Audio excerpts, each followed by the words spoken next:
मित्रों, यदि आप मेरे चैनल पर पहली बार आए हैं तो मेरा चैनल सब्सक्राइब कर दीजिए और बेल आइकन को दबा दीजिए मेरे नए वीडियो के अपडेट्स सबसे पहले पाने के लिए।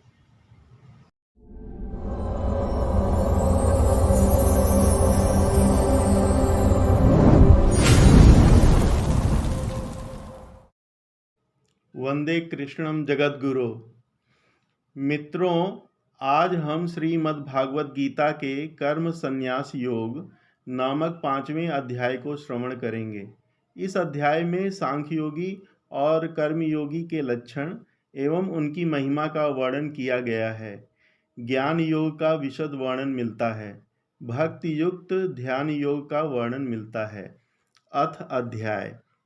अर्जुन बोले, हे कृष्ण, आप कर्म के त्याग रूप संन्यास की एवं फिर कर्मयोग की प्रशंसा करते हैं। अतः इन दोनों में से जो मेरे लिए भली भांति निश्चित रूप से कल्याणकारक हो उसको कहिए। श्री भगवान ने कहा, कर्म संन्यास योग और कर्म योग ये दोनों ही परम कल्याण करने वाले हैं, परंतु इन दोनों में भी कर्म योग साधन में सरल होने से कर्म संन्यास की अपेक्षा श्रेष्ठ है। हे अर्जुन, जो पुरुष न तो किसी से द्वेष करता है और न किसी की आकांक्षा रखता है, वह कर्मयोगी सदा सन्यासी ही समझने योग्य है, क्योंकि राग द्वेष आदि द्वंद्वों से रहित पुरुष सुखपूर्वक संसार बंधन से मुक्त हो जाता है। अज्ञानी जन संन्यास एवं कर्म योग को पृथक पृथक फल देने वाला मानते हैं। ज्ञानी पुरुष दोनों का फल समान होता है, यथार्थ रूप से यह जानते हैं। दोनों योग में से एक में भी सम्यक प्रकार से स्थित पुरुष दोनों के फल रूप परमात्मा को प्राप्त होता है। यह निश्चय सत्य है। ज्ञान योगियों द्वारा जो परम धाम प्राप्त किया जाता है, वही परम धाम कर्म योगियों को भी प्राप्त होता है। अतः जो पुरुष ज्ञान योग एवं कर्म योग को फल रूप में एक मानता है, अनुभव करता है, वही यथार्थ है। हे अर्जुन, कर्म योग के बिना मन, इंद्रिय एवं शरीर द्वारा होने वाले संपूर्ण कर्मों में कर्तापन का त्याग अति कठिन है एवं भगवत स्वरूप को मनन करने वाला कर्मयोगी परम ब्रह्म परमात्मा को शीघ्र ही प्राप्त हो जाता है। अतः जिसका मन अपने वश में होता है, जो जितेंद्रिय एवं परम शुद्ध अंतःकरण वाला है एवं समस्त प्राणियों का आत्मरूप परमात्मा ही जिसकी आत्मा है, ऐसा कर्मयोगी कर्म करते हुए भी संलिप्त नहीं होता। परमात्मा को तत्व रूप में अनुभव करने वाला सांख्य योगी समस्त कर्म करते हुए भी सभी इंद्रियां कर्म कर रही हैं, अपने अपने अर्थों में बरत रही हैं, इस प्रकार समझकर निसंदेह ऐसा माने कि मैं कुछ भी नहीं करता हूँ। जो पुरुष सब कर्मों को परमात्मा में अर्पण करके एवं आसक्ति को त्याग कर कर्म करता है, वह पुरुष जल में कमल के पत्ते की तरह पाप में लिप्त नहीं होता। कर्मयोगी ममता अहंकार रहित होकर इंद्रिय, बुद्धि, मन एवं शरीर द्वारा भी आसक्ति मोह को त्याग कर अंतःकरण की शुद्धि के लिए कर्म करते हैं। कर्मयोगी समस्त कर्मों के फल का त्याग करके भगवत प्राप्ति रूप शांति को प्राप्त होता है एवं सकाम पुरुष कामना से युक्त हो फल में आसक्त होकर बंधता है। अतः अंतःकरण जिसके वश में है, ऐसा सांख्य योगी 9 द्वारों वाले शरीर रूपी घर में सब कर्मों को मन से त्याग कर आचरण करने वाला वास्तव में कुछ भी नहीं करता। ऐसा पुरुष आनंद पूर्वक सच्चिदानंदघन परमात्मा के स्वरूप में स्थित रहता है। परमात्मा मनुष्यों के न तो कर्तापन की, न कर्मों की और न कर्म फल के संयोग की ही रचना करते हैं। यहाँ स्वभाव ही समस्त कर्मों में बरत रहा है, अर्थात समस्त कर्म स्वभाव से प्रेरित होकर होते हैं।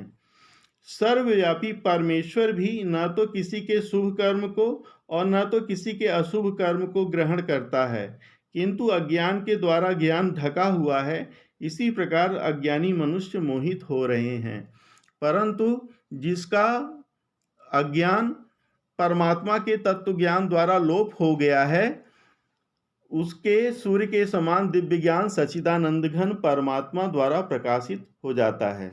जिनका मन बुद्धि सच्चिदानंद घन परमात्मा में निरंतर एक ही भाव से स्थित है, ऐसे प्रभु परायण पुरुष ज्ञान के द्वारा पाप रहित हो परम गति को प्राप्त होते हैं। ऐसे ज्ञानी जन सभी प्राणियों में समदर्शी होते हैं। जो पुरुष समभाव में स्थित है, उनके द्वारा जीवित अवस्था में माया से उपरति प्राप्त हो जाती है। ऐसा पुरुष निर्दोष एवं सम सच्चिदानंद घन परमात्मा में ही स्थित है, ऐसा जानो। जो पुरुष प्रिय को प्राप्त होकर हर्षित नहीं होता और अप्रिय को प्राप्त हो उद्विग्न नहीं होता, वह स्थिर बुद्धि संशय रहित ब्रह्मवेत्ता पुरुष सच्चिदानंद घन परम ब्रह्म परमात्मा में एक ही भाव से नित्य स्थित हैं। बाहर के विषयों में आसक्ति रहित अंतःकरण वाला साधक आत्मा में स्थित जो ध्यान जनित सात्विक आनंद है, उसको प्राप्त होता है।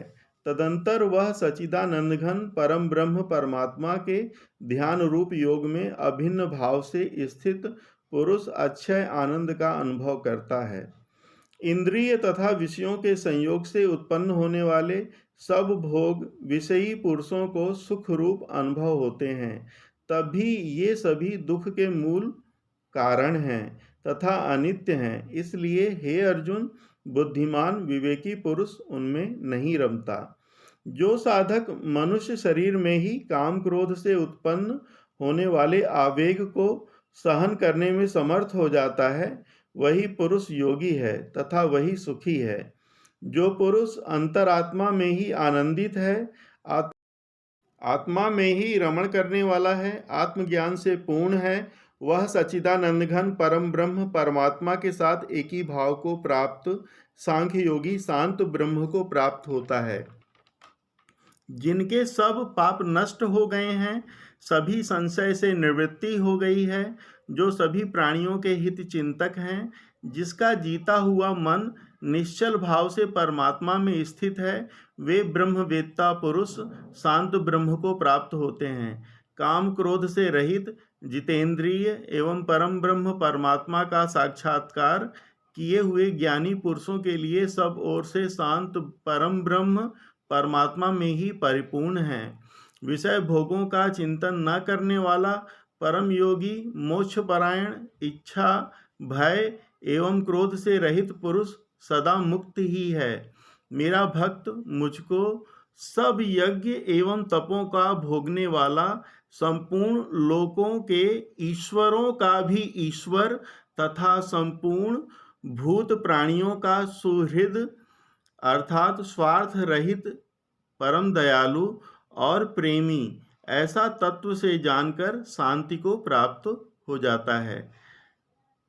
यह श्रीमद् भागवत गीता रूपी ब्रह्म विद्या योग शास्त्र का श्री कृष्ण अर्जुन संवाद कर्म संन्यास योग नामक 5वां अध्याय में सन्निहित दिव्य ज्ञान है। अंत में श्री कृष्णम शरणम मम, श्री कृष्णम शरणम मम, श्री कृष्णम शरणम मम।